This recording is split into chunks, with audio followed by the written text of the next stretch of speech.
How's it going, people? Welcome back to the channel. In this video I'm going to talk about 5 cheap hot hatchbacks that are aimed at younger drivers, and all 5 of them can be bought for under £5,000. Maybe you're in your early 20s and you want something that's a little bit quicker than the first car that you had, want something you could potentially take to a track day, or something that you just want to enjoy on the roads a little bit more. I think these 5 cars are great shouts, assuming that you can insure them. With that in mind, remember that I'm in the UK, so prices in other countries may differ, and don't forget that whenever you buy any second-hand car, maintenance, repairs, insurance, road tax, all that stuff is important to remember. If you enjoyed the video, do hit the like button, I'd really appreciate it, and subscribe as well if you're new. Without further ado, let's get into the video.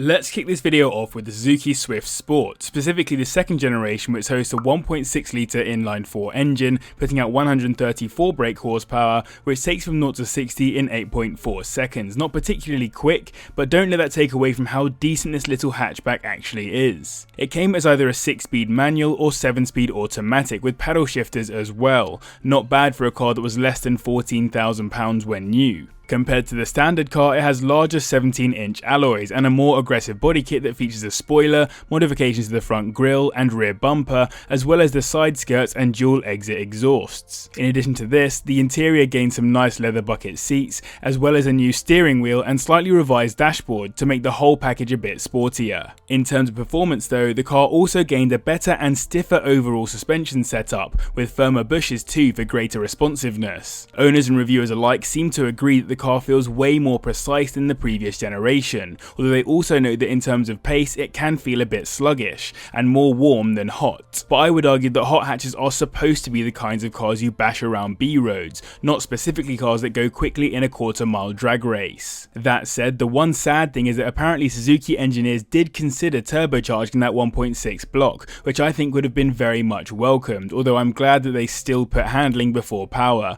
as ultimately that's what gives the best experience in my opinion. £3,000 the minimum that you'll find these listed for, and for £5,000 you're looking at a 2013 model with around 80,000 miles on the clock. There were some recalls early in the Swift Sport's life, so make sure you check whether your car adhered to whatever Suzuki wanted for it. Very important, because most recalls were relating to leaking brake fluid, and I know firsthand the problems that come from brake failure. The car is however considered to be relatively reliable by owners, and though some build quality concerns are mentioned, most other issues I could find weren't particularly common. Next up is a car that has been growing on me recently, the Fiat 500 Abarth, which has a 1.4 litre turbocharged inline-4 engine, putting out 140 brake horsepower and a 0 to 60 time of 7.8 seconds. Now the Fiat 500 is one of the most popular cars available, and the 500 Abarth spec is pretty nice, although of course not as performant as the 595 Abarth, but you can't get those under £5,000 yet. When it was new, it was about £1,000 more expensive than the Swift Sport mentioned previously,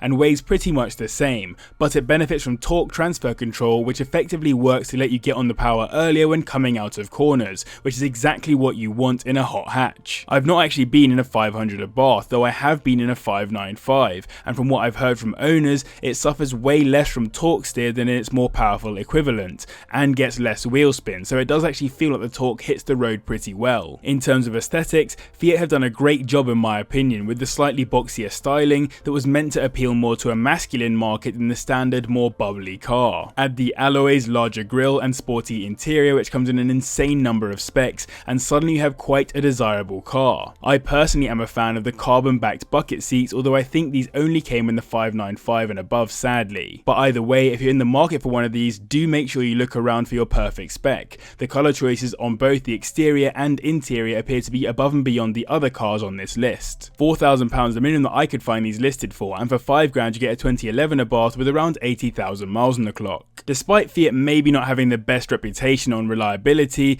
the engine is surprisingly reliable, and it's noted that they were built to an insane level of accuracy. The main issues I could find were electrical, with some having issues with the infotainment, or build quality related instead, with complaints around squeaks and rattles on the interior, as well as door handles failing and windscreen washer jets dying. On to the top 3 now, and in third we have one of my personal favourites, the VW Polo 9N3 GTI. GTI, which is the hallowed 1.8 litre turbocharged inline-4 engine, which puts out 147 brake horsepower and does 0 to 60 in 7 seconds. I am always salty about the fact that VW didn't release the concept Polo 9N GTI, which you can hear more about in a video I made last year, but when they facelifted the Mark IV Polo from the 9N to the 9N3, the GTI did magically appear. It isn't dissimilar in styling to the Mark V Golf GTI, particularly at the front end and with the same style alloys, and though I do of course really like the car as a massive Polo fan, VW kinda did the car dirty. Compared to its rivals at the time, it was underpowered, which meant that many people didn't actually go for it,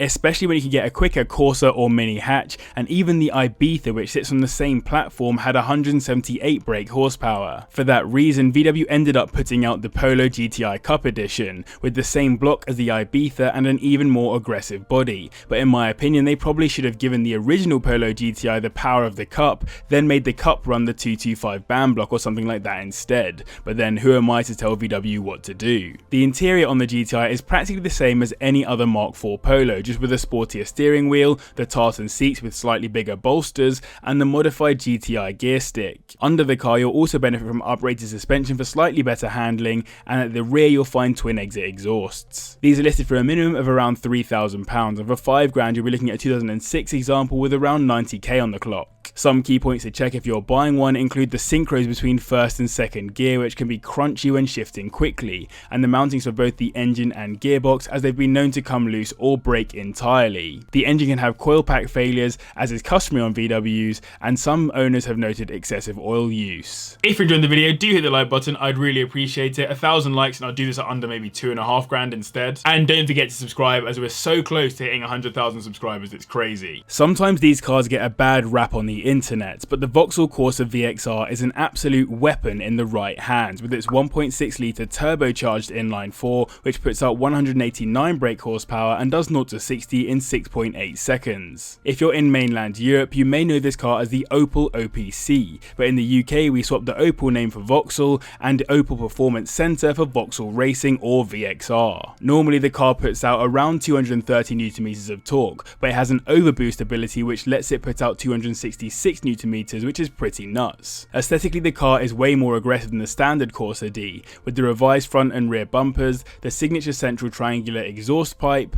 new side skirts, and a spoiler too. Add on the suspension, which is both firmer and lower than the standard car, and combine them with the 17-inch alloys, and you have a car that looks pretty sick on the exterior, in my opinion at least. On the interior, it has Recaro race seats and some VXR styling and badging across the wheel and gear knob, not dissimilar in formula to the GTI mentioned previously. Owners and reviewers note one key benefit of this car: it handles as well as it goes. What I mean by that is that it doesn't feel too sluggish because the handling is better than the power, and it doesn't feel too sketchy because the power is too much for the handling. When you get that balance right, you have a great time driving, and owners seem to be pretty positive about their experiences driving these VXRs, especially when compared with the Astra and Insignia. £2,500 is the minimum that I could find these listed for, and for £5,000 you'll be looking at a 2013 example with around 60,000 miles on the clock. However, on forums there are plenty of problems I could find with these, the scariest of which were to do with the pistons. The problem I found is that many people were buying examples that had been thrashed and poorly maintained by previous owners,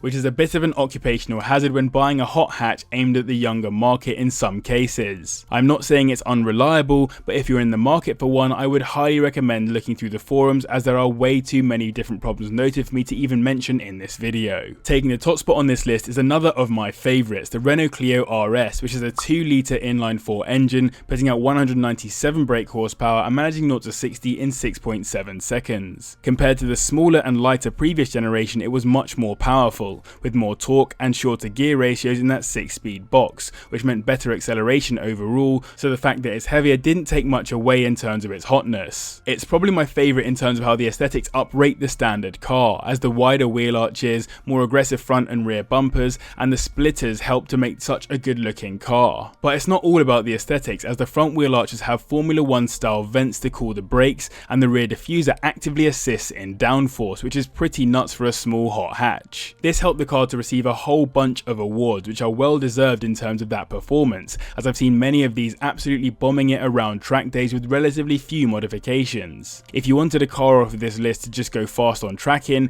this would definitely be my suggestion. Just change the brake pads and tyres and get on out there. One spec in particular that I'd go for, despite being quite rare, is the uprated bucket seats, which look sick and are a step above the standard seats that you get in these. Owners complain about them not being very comfortable though, so it might take away from the car's daily ability. £3,000 a minimum that I could find these listed for, and for £5,000 you'll be looking at a 2008 example with around 70,000 miles on it. The biggest problem with these, which many owners have faced, is the chocolate gearbox. Synchros are a known issue, particularly between third and fourth, and usually mean it's time for a new gearbox altogether, which is neither fun nor cheap. So definitely get a good feel for those gears both up and down on a test drive. The suspension can be a bit sketchy on these too, and many people swap it out for coilovers, so something to consider if you buy one. So I hope you enjoyed this video. Let me know in the comments down below if there are any cars that you think I've missed. Massive thank you to the patrons as always for their continued support, and to you guys as well for watching. I will see you in the next one.